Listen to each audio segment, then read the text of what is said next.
আল্লাহ ছাড় দেয়, ছাইরা দেয় না, বুঝছেন? আমরা মানুষ, দুনিয়াতে আল্লাহ আমাগর পাঠাইছে, আমাগর দোষ আছে, অন্যায় আছে, ভুল আছে। কিন্তু এই ভুলের পরিমাণ যখন দিনে দিনে বাড়তেই থাকে, আল্লাহ প্রথমে তাগর লাগাম ধরার চেষ্টা করে যে আর অন্যায় হরিস না, বিভিন্ন মাধ্যমে বুঝায় যে ভুল হরিস না। কিন্তু তারপরেও মনে হারেন যে ওই লাগাম টেনে ধরলেও যে লাগামের মানে না, পাপ হরতেই থাকে, নির্বিচারে অন্যায় হরতেই থাকে, তখন আর আল্লাহ তাক কিছু কয় না, যে করতে থাক, এর ফলও পাবি। ওই যে আল্লাহ ছাইরা দিছে, কিন্তু সার কোলে দিব না, ঠিকই তার লাগাম টেনে ধরবো। এমন সময় লাগাম টেনে ধরবো তখন আর তার অস্তিত্ব হে উঠকে পাইব না। এটাই হলো গা আল্লাহর বিচার। আল্লাহর বিচার খুব সূক্ষ্ম বিচার, হে অত মানুষের মতো জুলুম হরিয়া বিচার হরে না। সময় নিয়ে যার যতখানি প্রাপ্য ঠিকই হিথানি বুঝে দেয়।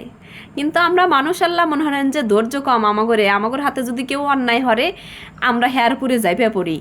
কিন্তু আসলেই করলে আমাগরে এ হরা উচিত না, কারণ যে অন্যায় হচ্ছে শাস্তি দেওয়ার মালিক তো এক আল্লাহ আছেই, সময়ে হে ঠিকই শাস্তি পাইব। কিন্তু আমরা কি করি, আমাগর হাতে অন্যায় হচ্ছে, আমরা ধৈর্যহীন হয়ে নিজেরাই যাই প্রতিশোধ নিবেন নাইয়া। কিন্তু নিজেরা যে প্রতিশোধ নিবার যাই, এই যাওয়াটাও করলে ঠিক না, কারণ এটাও করলে এক ধরনের অন্যায়। আমাগর হাতে যে যত জুলুমি হরুক, যত অন্যায় হরুক, আল্লাহর উপরে সঁপে দিলি পারে, আল্লাহ ঠিকই একদিন বিচার হরে।